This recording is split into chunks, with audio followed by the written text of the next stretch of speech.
Good morning students, class 10th online revision video number 3 lesson first माता का आंचल। और आज मैं आपका कृतकागज फर्स्ट लेसन माता का आंचल शिव पूजन सहाय द्वारा लिखित है ये लेसन, इसके बाद रिवीजन करवा रही हूँ। आपको लास्ट वीडियो में आपको पता है कि किस तरह से आपका एग्ज़ाम आना है, किस तरह से आपके ऑप्शंस रहेंगे, किस तरह से आपको उनका रिवीजन करना है। तो सबसे पहले समझते हैं माता के आंचल जो लेसन है उसके बारे में, कि इस लेसन में जो लेखक का नाम है तारकेश्वर नाथ है। लेखक का नाम तारकेश्वर नाथ।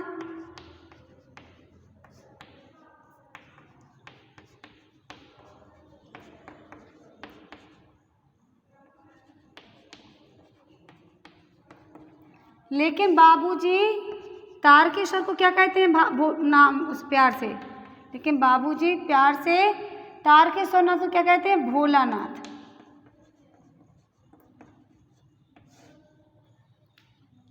ठीक है,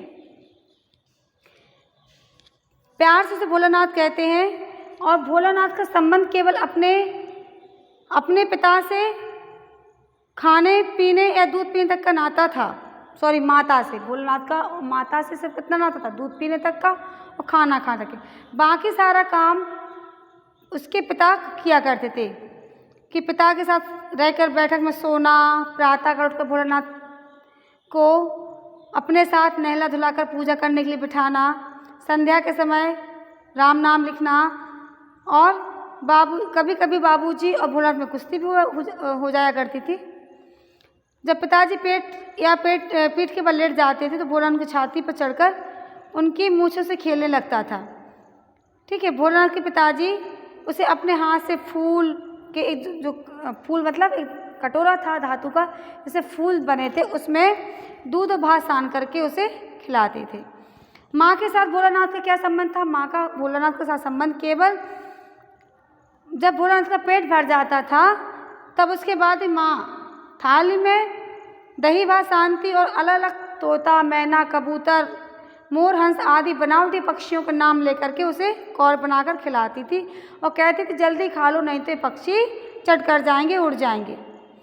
भोलानाथ की माँ जब उसे अचानक पकड़ लेती थी और उसके एक चुल्लू मतलब एक चुल्लू भर में कड़वा तेल, सरसों का तेल डालकर उसके सर पे खूब मालिश करती थी और उसे सजा कर अच्छा एक कृष्ण कन्हैया बना देती थी।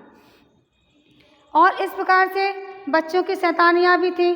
भोलानाथ की तरह तरह के खेल खेला करते थे, जिसमें उनके खेल की सामग्री घास फूस, मिट्टी के टुकड़े, चिलम, पत्तों की कचौरियाँ, गीली मिट्टी की जलेबियाँ, फूटे मटके के जो टुकड़े होते उसके बताशे। और दुकानदार भी वही होते थे बच्चे, और ख़रीदार भी बच्चे ही हुआ करते थे। इस तरह से सभी सामूहिक खेल बनाकर ही खेला करते थे। इसके साथ ही बच्चों के साथ भोलानाथ के पिताजी भी खेल में हिस्सा लेते थे। जब पंगत होती थी, पंक्ति बैठ के सब खाना खाने के लिए बैठते थे, तो पिताजी भी भोलानाथ के पिताजी भी लास्ट पंक्ति में लास्ट नंबर पर बैठ जाते थे। तो जैसे ही परसने वाले पिताजी के पास तक जाते थे परसने के लिए तो उन्हें देख करके सभी भाग जाते थे। इस प्रकार से बच्चे भी झूठी मतलब खेत खलिहान खेती करते थे, फसल तैयार हो जाती तुरंत काट लेते और मिट्टी के दियों को तराजू बना करके उसमें फसल को बेचा और ख़रीदा जाता था। राशि तैयार कर दी जाती थी। इसी बीच बाबूजी आकर पूछते थे कि इस साल फसल कैसी रही, तो बच्चे उन्हें देख करके खेत खलिहान छोड़ के भाग जाते थे।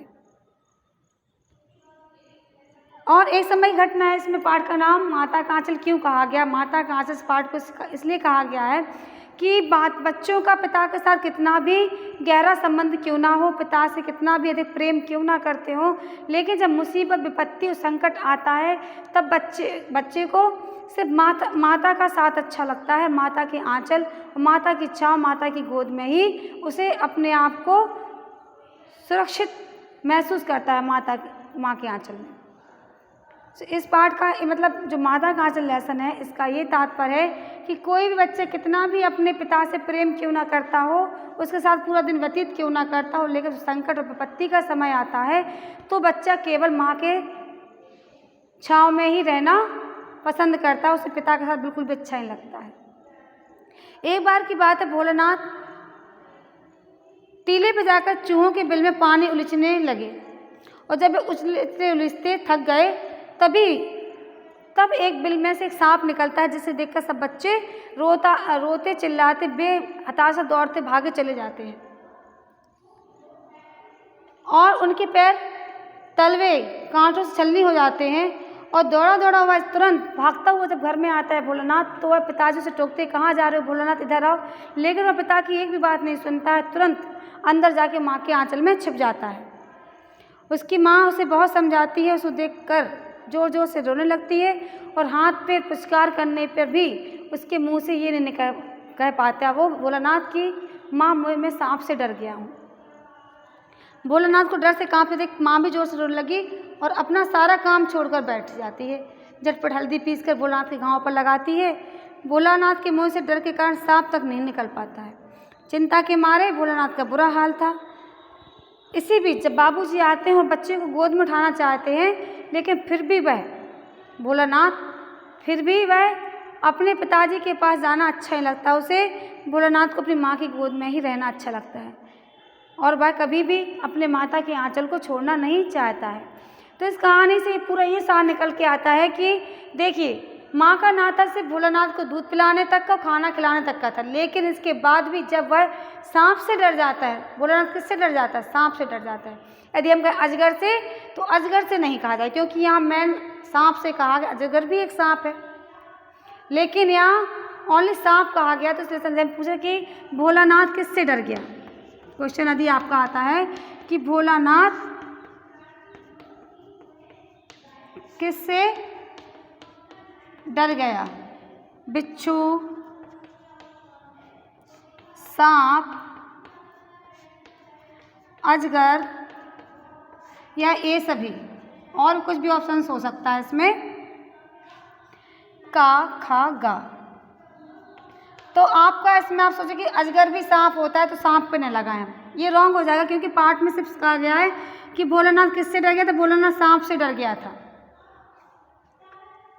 तो सांप से डरने पर जब वो घर में भागा आता है, तो सीधा माँ के बाबूजी के बहुत बुलाने के बाद भी पिताजी की गोद में नहीं जाता है, बल्कि माँ के आंचल में छिप जाता है। तो पूरी कहानी में हम ये समझ चुके हैं कि जब बच्चा संकट और विपत्ति में होता है, तो उसे अपनी माँ का साथ ही अच्छा लगता है। स्टूडेंट्स, आपका जो माँ का आंचल श्री पूजन सहाय द्वारा रचित था, लिखित था, ये कंप्लीट होता है। आप इसका रिवीजन, इसकी स्टोरी को एक बार स्वतः अपनी बुक से पढ़िए, जिससे कोई भी क्वेश्चन यदि कहीं से भी आता है तो आप उसे अच्छे से सॉल्व कर सकें। Thank you very much. Have a nice day.